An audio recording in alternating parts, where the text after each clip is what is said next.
Hello students, how are you? I hope you all are doing well. Now students, as you know, this is your EVS class and today we will read Environmental Studies looking around volume 3rd class 5th and chapter number 14 When the Earth Shook. Okay, and students, we have to start from page number 134.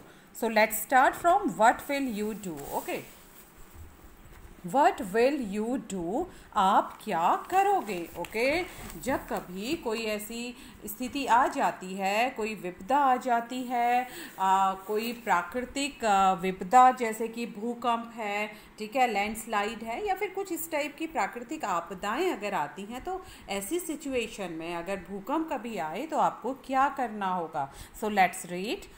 People from the groups also made children in Jasma's school what they should do in case there is an earthquake. This is what they said. Okay, so people from the groups also made children in Jasma's school. All right, तो students, जैस्मा के कुछ लोग, संस्था के कुछ लोग, समूह के कुछ लोगों ने जैस्मा के स्कूल में बच्चों को अभ्यास कराया। Okay, also made children in Jasma school what they should do in case there is an earthquake. तो उन्होंने अभ्यास कराया कि अगर कभी भूकंप आ जाता है तो उनको क्या क्या करना चाहिए। Okay, so people from the groups also made children in Jasma's school what they should do in case there is an earthquake. Okay, so this is what they said. तो देखिए उन्होंने क्या बताया, क्या कहा, उन्हें क्या क्या करना चाहिए। ओके, तो कुछ ग्रुप्स के लोग थे, कुछ संस्था के लोग थे, उन्होंने जैस्मा के विद्यालय में बच्चों को यह बताया, कुछ अभ्यास कराया कि उन्हें क्या करना चाहिए जब कभी भूकंप आ जाता है। Okay, so this is what they said. तो यह बताया उन्होंने, if possible leave the house and go to an open ground. तो क्या बताया स्टूडेंट्स, इसको आप भी ध्यान से सुनिए कि कभी अगर भूकंप आ जाता है और यदि संभव हो, इफ़ पॉसिबल, यदि संभव है तो आप अपना घर छोड़कर बाहर निकल जाइए। लीव द हाउस, अपना घर छोड़िए, and go to an open ground, और खुले स्थान पर चले जाइए। ठीक है, तो अगर स्टूडेंट्स कभी भूकंप आता है तो आपको क्या करना है, सडनली आपको घर से बाहर चला जाना है और खुले स्थान पर निकल लेना है। ठीक है, अगर हो सके तो घर से बाहर खुले में निकल जाओ। Alright, and second point students, if you cannot go out of the house, okay, lie down under a strong thing like a table and hold on tightly so that it does not slip away. Wait until for shaking stops. Okay, and पहली condition तो क्या है students, भूकंप आने पर if possible leave the house and go to an open ground. ठीक है, अगर संभव हो सके तो घर छोड़कर आप खुले मैदान में चले जाइए। अगर आप ऐसा नहीं करते हैं, अगर ये पॉसिबल नहीं है बाहर निकल पाना उस समय, so if you can not go out of the house, यदि आप घर से बाहर नहीं निकल सकते, lie down under a strong thing, okay, like a table and hold on tightly. तो लाई डाउन मीन्स लेट जाइए, अंडर अ स्ट्रॉन्ग थिंग, किसी मजबूत चीज़ के नीचे, किसी मजबूत वस्तु के नीचे, लाइक अ टेबल जैसे कि मेज, और होल्ड ऑन टाइटली, और उसको जोर से पकड़ लीजिए। जैसे कि आप देख सकते हैं स्टूडेंट्स, यहाँ पर बच्चों के से करवाया जा रहा है ये अभ्यास कि अगर आप रूम के अंदर हैं, भूकंप आ जा रहा है तो आपको क्या करना है। आपको किसी भी स्ट्रॉन्ग चीज़ के ऊपर, जैसे कि मेज है, बेड है, ओके, या किचन के स्लैब हैं, तो जो ऐसी मजबूत जगह हैं उसके नीचे आपको होना है और उस चीज़ को आपको टाइट से पकड़ लेना है ताकि मेज या फिर कुछ ऐसी स्ट्रॉन्ग चीज़ वो हिल ना सके। Alright, wait until so that it does not slip away, और उसे पकड़ के रखिए टाइट से ताकि वह फिसल कर तुमसे दूर ना जाए। Wait until the shaking stops, और तब तक इंतज़ार करिए जब तक कंपन, ठीक है, शेकिंग मतलब कंपन, कांपना या हिलना बंद ना हो जाए। ऑलराइट, तो आपको क्या करना है स्टूडेंट्स, अगर घर से आप बाहर ना निकल पाओ तो फर्श पर लेटकर किसी मजबूत चीज़ जैसे मेज के नीचे छिप जाइए, उसे पकड़ कर रखिए ताकि वह फिसल कर तुमसे दूर ना जाए, और कंपन रुक जाने तक इंतज़ार करिए। Okay, Now third, have you been told in your school or anywhere else about what to do in case of an earthquake? Okay, तो students, have you been told in your school or anywhere, क्या आपको आपके विद्यालय में या फिर कहीं और इसके बारे में बताया है कि what to do in case of an earthquake, कि भूकंप जब आता है तो उस समय आपको क्या करना चाहिए? ओके स्टूडेंट्स, तो आपको डेफिनेटली हमने स्कूल में भी कई टाइम आपको बताया है स्टूडेंट्स, ऐसे जब कभी कोई लेक्चर आते हैं या कभी कुछ प्राकृतिक आपदाओं के टॉपिक में हम आपको बताते हैं कि ऐसी कंडीशंस में आपको क्या करना है। तो ओके, और आप कभी अगर कहीं बाहर सेमिनार्स वगैरह में जाते हैं, कोई आप ग्रुप एक्टिविटी करते हैं या फिर आपको कोई आप किसी वर्कशॉप में जाते हैं तो वहाँ पर भी आपको इससे रिगार्डिंग कई चीज़ें बताई जाती हैं। तो आप ऐसा बोल सकते हैं, yes there watch a seminar on what to do in case of earthquake। Okay, आपने अगर कभी कोई सेमिनार अटेंड की है, कोई वर्कशॉप अटेंड की है या क्लास में कोई लेक्चर अटेंड किया है तो आप बता सकते हैं yes there watch a seminar या there watch a lecture on what to do in case of earthquake in our school. Okay, या जहाँ भी आपने लेक्चर अटेंड किया है तो क्या करना है वहाँ पे स्टूडेंट्स, आपको क्या बताया गया था तो वो भी आप मेंशन कर सकते हैं। आप बताइए, we were told to go to an open area. If someone is unable to go to an open area, then he can hide under a table and hold it tightly या hold it firmly। Okay, तो आपको यही बताया जाता है कि अगर कभी भूकंप की स्थिति घर पे हो जाती है तो आप पॉसिबल है तो आप ओपन एरिया में चले जाइए, और अगर if you are not able to go to an open area so you should hide yourself under a table and hold it formally. ठीक है, तो आप बोलिए yes there watch a seminar on what to do in case of earthquake in our school. We were told to go to an open area. If someone is unable to go to an open area, then he or she, okay, he or she can hide under a table and hold it tightly. All right. Now next, why do you think one should go under a table during an earthquake? Okay, तो अब students ये आपके बार बार आपके मन में ये question आ रहा होगा कि क्यों बार बार कहा जा रहा है कि अर्थक्वेक जब होता है, जब भूकंप आता है तो हमें स्ट्रॉन्ग ऑब्जेक्ट के नीचे जस्ट लाइक टेबल के नीचे हमें खड़े हो जाना चाहिए, टेबल के नीचे हमें रहना चाहिए उसे टाइटली पकड़ के। तो ऐसा क्यों होता है स्टूडेंट्स? ठीक है, तो भूकंप के समय किसी मजबूत चीज़ के नीचे छिप जाने को क्यों कहा जाता है, ये क्वेश्चन आपके माइंड में भी आ रहा है। So let me tell you, okay, why we should go under a table during an earthquake. तो ऐसा होता है स्टूडेंट्स, जब अर्थक्वेक आता है, भूकंप आता है तो कंपन के कारण कई बार घर की दीवारें, घर की छतें कोलैप्स हो जाती हैं, टूट जाती हैं, गिर जाती हैं। ओके, तो जो टेबल होता है वो हमें इंजरी होने से बचाता है। मीन्स कि जो भी मलबा है, जो भी स्ट्रॉन्ग मतलब मजबूत पत्थर हमारे ऊपर ना गिर सकें और मलबा हमारे ऊपर ना गिर सके, कोई वुडन चीज़ हमारे ऊपर ना गिर सके, तो इसके लिए हमें कोई स्ट्रॉन्ग चीज़ के नीचे बैठे रहना पड़ता है, लेटना पड़ता है, ताकि वो स्ट्रॉन्ग चीज़ हमें उस मलबे में दबने से बचा सके।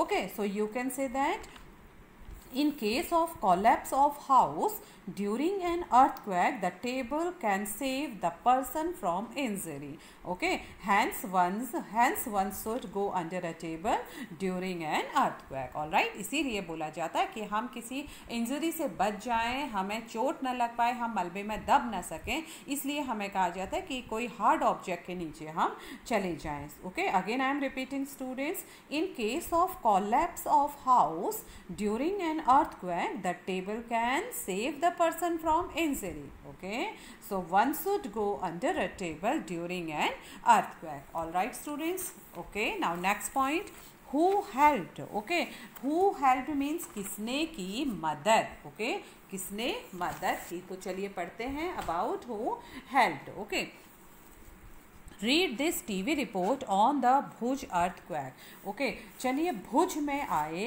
भूकंप की टीवी पर आई इस रिपोर्ट को पढ़ते हैं। ओके स्टूडेंट्स, तो जब गुजरात में भूकंप आया था भुज में 26 जनवरी 2001 को जब आया था, तो उस समय बहुत ज़्यादा बहुत ज़्यादा हानि हुई थी, हम कह सकते हैं जान और माल की, लाइफ एंड प्रॉपर्टी बहुत ज़्यादा डैमेज हो गए थे, बहुत ज़्यादा नुकसान हुआ था। तो उस समय उसके दौरान भूकंप आने के बाद तो कई समाचार पत्रों में, टीवी में कई सारे समाचार आए इससे रिलेटेड। तो एक टीवी रिपोर्ट यहाँ पर दी गई है ओके उस भूकंप के बारे में। तो चलिए पढ़ते हैं। Ahmedabad January 26, 2001. At least 1,000 people are feared dead in the earthquake that struck Gujarat this morning. Many thousands have been injured. Army jawans have been called in to help. At least 150 buildings have fallen in the city of Ahmedabad. In these there are a dozen multi-storied buildings. By this evening, around 250 bodies have been removed from these buildings. It is feared that several thousand people may still be trapped. Rescue efforts are on. There is perhaps no building in the city which has not developed cracks. Okay, the situation in Bhuj is even worse. People are running around in shock and panic. Within an hour of the earthquake, the fire engines had reached and started work along with the local people. Offers to help are coming from all corners of the country and abroad. All right. So let's read about the earthquake tragedy Ahmedabad January 26, 2001. Okay, January 26, 2001. तो चलिए पढ़ते हैं। अहमदाबाद 26 जनवरी 2001 की बात है। तो newspaper में ये रिपोर्ट आई थी। At least 1,000 people are fair dead in the earthquake that struck Gujarat this morning. आज सुबह गुजरात में आए भूकंप में कम से कम 1000 ओके जो फर्स्ट रिपोर्ट थी उनकी, तो वे कहते हैं कि कम से कम 1000 लोग, हजारों लोगों के मरने की आशंका है। ओके एटलीस्ट कम से कम 1000 लोग are fear dead in the earthquake, इस भूकंप में मरने की उनकी आशंका है। That struck Gujarat this morning, जो कि गुजरात में भूकंप आज सुबह आया था। Many thousands have been injured, injured means घायल, कई हजार लोग घायल हैं। ओके कई हजार लोग घायल हो गए हैं। Army jawans have been called in to help, और आर्मी के जवानों को, सेना के जवानों को लोगों की मदद के लिए, बचाव के लिए, राहत कार्य के लिए, इस प्रकार की मदद के लिए सेना के जवानों को बुलाया गया है। At least 150 buildings have fallen in the city of Ahmedabad. Okay, at least 150 buildings, ठीक है, have fallen in the city of Ahmedabad. Ahmedabad के शहर में कम से कम 100-150 बिल्डिंग्स, ठीक है, कम से कम 100-150 इमारतें ढह गई हैं, गिर गई हैं, फॉलन हो गई हैं। In these there are a dozen multi storeyed buildings, और उनमें लगभग कई एक दर्जन तो बहुमंजिली, मल्टी स्टोरेज बहुमंजिली इमारतें थी। एक दर्जन क्या थी उसमें? बहुमंजिली इमारतें। By this evening around 250 bodies have been removed from these buildings. Okay और आज शाम से, ठीक है, बाई दिस इवनिंग, आज शाम से अराउंड 250 बॉडीज, लगभग 250 शव निकाले जा चुके हैं। ओके 250 शव bodies have been removed from these buildings, इस बिल्डिंग के नीचे से निकाले जा चुके हैं। It is fear that several thousand people may still be trapped, और ऐसा कहा जा रहा है कि अभी भी कई हजार लोग इन ढही गई इमारतों के, इन गिरी हुई इमारतों के मलबे के नीचे दबे हुए हैं। ऐसा अनुमान लगाया जा रहा है कि अभी भी कई हजार लोग इन बिल्डिंगों के नीचे, इन बिल्डिंगों के मलबे के नीचे दबे हुए हैं। रेस्क्यू एफर्ट्स आर ऑन, और रेस्क्यू मीन्स बचाव कार्य, ठीक है, तो बचाव कार्य चल रहा है, तेजी से चल रहा है। There is perhaps no building in the city which has not developed cracks, और साथ में शहर की शायद ही कोई इमारत होगी जिसमें क्रैक्स मीन्स दरारें, जिसमें दरारें न पड़ी हुई हों। Okay the situation in Bhuj is even worse. तो वे कहते हैं कि भुज की हालत इससे भी ज़्यादा ख़राब है, अहमदाबाद से भी ज़्यादा हालत ख़राब भुज की है। People are running around in shock and panic. Okay, shock and panic means बहुत अधिक डरे हुए हैं, घबराए हुए हैं, ओके, सदमे में हैं। तो पीपल आर रनिंग, लोग इधर उधर दौड़ रहे हैं सदमे से और घबराहट से। Within an hour of the earthquake, the fire engines had reached and started work along with the local people. और within an hour, एक घंटे के, भूकंप के एक घंटे के दौरान ही जो फायर इंजन था, अग्निशमन जो गाड़ी थी, वाहन था, वह वहाँ पहुँच गया and started at work along with the local people। और लोगों की, वहाँ के स्थानीय लोगों की सहायता के से सहयोग, स्थानीय लोगों के सहयोग से उसने वहाँ पर काम करना शुरू कर दिया। Okay, offers to help are coming from all corners of the country and abroad. Okay, abroad means विदेश। ओके, और ऑफर्स टू हेल्प, मदद की जा रही है, coming from all corners of the country and abroad, देश के हर कोने से और विदेशों से भी लोगों के द्वारा मदद के आश्वासन मिल रहे हैं, लोगों के द्वारा सहायता की जा रही है। तो ये थी स्टूडेंट्स अहमदाबाद जनवरी 26, 2001 में भूकंप आने के बाद की रिपोर्ट, जिसने कि अहमदाबाद और भुज की काफ़ी स्थितियों को हमें बताया। Okay, now students right. Okay, अब आपको लिखना है according to the TV report thousands of people were injured and some died in Gujarat. Okay, तो टीवी रिपोर्ट के अनुसार हजारों लोग घायल हुए और गुजरात में मर गए और कुछ लोग तो मर गए। इफ़ द बिल्डिंग्स हैड, यदि यह इमारत, okay, if the buildings had been made in a way that they would not fall in the earthquake, would the damage have been different? How? Okay, तो स्टूडेंट्स बहुत ही अच्छी बात यह है कि अगर जैसे कि टीवी रिपोर्ट में बताया गया कि हजारों लोग मारे गए, हजारों लोग घायल हुए इस भूकंप में, तो अगर गुजरात में इस प्रकार की इमारतें भूकंप से सुरक्षित होती, ठीक है, गुजरात की जो इमारतें हैं, जो बिल्डिंग्स हैं, अगर वो भूकंप से सुरक्षित होती तो क्या नुकसान में कुछ अंतर होता? तो वह क्या अंतर होता? ओके स्टूडेंट्स, तो डेफिनेटली अगर ऐसा होता स्टूडेंट्स, तो जो भी ये नुकसान हुआ, जान और माल का नुकसान हुआ, इतनी बिल्डिंग्स गिरी, इतने लोगों को अपनी जान गंवानी पड़ी और कई लोग गंभीर रूप से घायल हो गए, तो अगर वहाँ की इमारतें भूकंप निरोधी बनी होती, मीन्स कि ऐसी इमारत बनी रहती जिसमें कि भूकंप आने पर कम से कम नुकसान होता, तो शायद इस नुकसान में बहुत अधिक अंतर होता, हजारों की संख्या कम हो गई होती। ओके, तो आप कह सकते हैं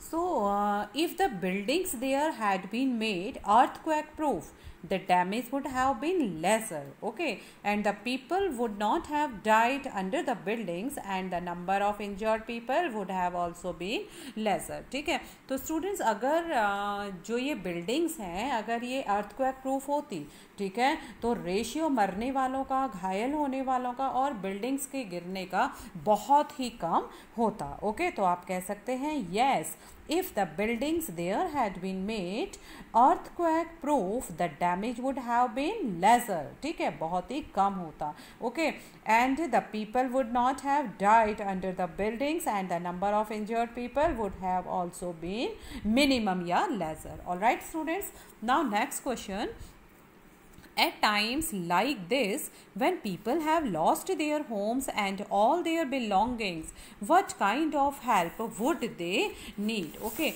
at times, all right, उस समय, ऐसे समय पर जब, ओके, ऐसे समय पर when people have lost their homes and all their belongings, ऐसे समय पर जब लोगों के घर नहीं रहते, ओके, जब लोगों के घर, इमारतें सब ढह गई, उनके घर नहीं रहे और उन लोगों ने अपनों को खो दिया, ओके, उन्होंने अपना घर भी खोया एंड ऑल देयर बिलोंगिंग्स, और उनके जो जितने भी नियर वंस थे वे भी उनसे दूर हो गए, तो what kind of help would they need? Okay, तो उस समय लोगों को किस प्रकार की मदद की या किस प्रकार की राहत की ज़रूरत पड़ी होगी। ओके, तो इट मीन्स कि ऐसे समय पर जब लोगों के घर ही नहीं रहे तब लोगों को किस किस तरह की ज़रूरत पड़ी होगी। तो स्टूडेंट्स, जब लोगों के पास उनके घर ही नहीं रहे, उनका घर, उनका सामान सब मलबे में दफन हो गया, तो उस समय उनको किस चीज़ की ज़रूरत पड़ी होगी? तो डेफिनेटली स्टूडेंट्स, उस समय उनको इमीडिएटली एक शेल्टर की, एक घर की ज़रूरत पड़ी होगी, कुछ कपड़ों की, भोजन की,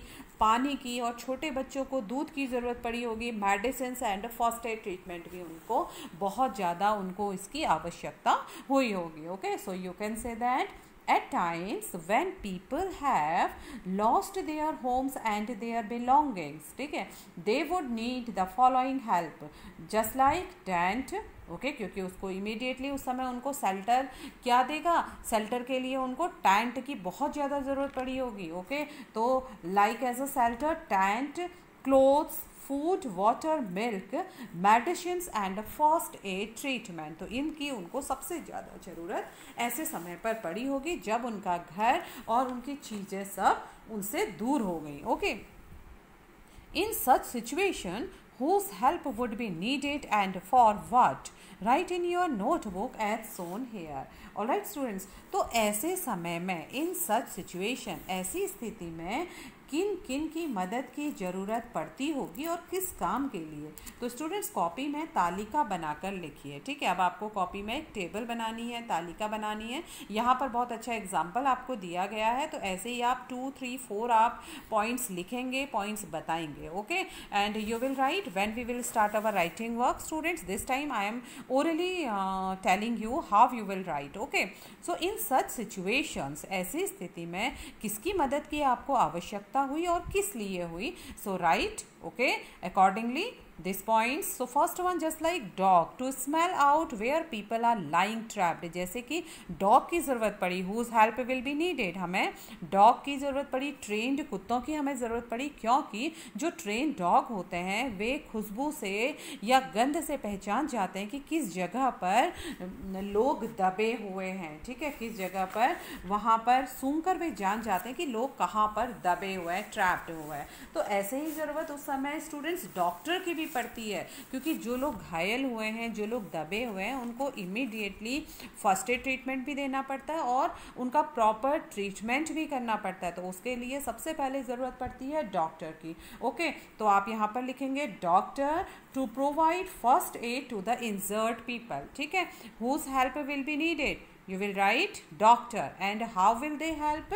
You will write here to provide first aid to the injured people. all right, अब थर्ड आपको किसकी ज़रूरत पड़ती है स्टूडेंट्स? Non government organisation. ठीक है, जो गैर सरकारी संगठन होते हैं उनकी भी आपको आवश्यकता पड़ती है, क्योंकि काफ़ी NGOs हैं, काफ़ी ग्रुप्स हैं, काफ़ी संस्थाएं हैं, काफ़ी संगठन हैं जो ऐसे समय में लोगों की मदद के लिए आगे बढ़ते हैं। तो वे उस समय कपड़े, बर्तन, खाने की चीज़ें, दवाइयाँ आदि प्रोवाइड करते हैं। Okay, so you can write here third point, non government organization and how will they help?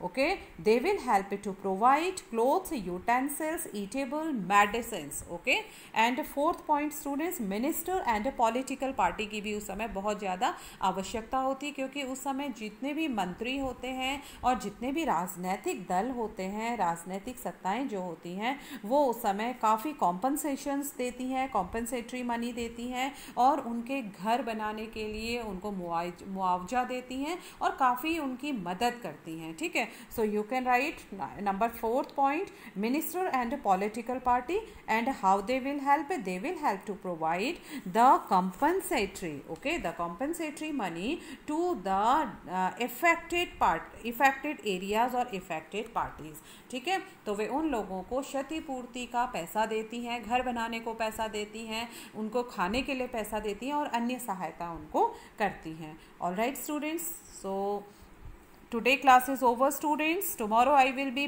back with discuss points. Okay, so till then students, revise your work, read and learn. All right, and take care. Bye bye.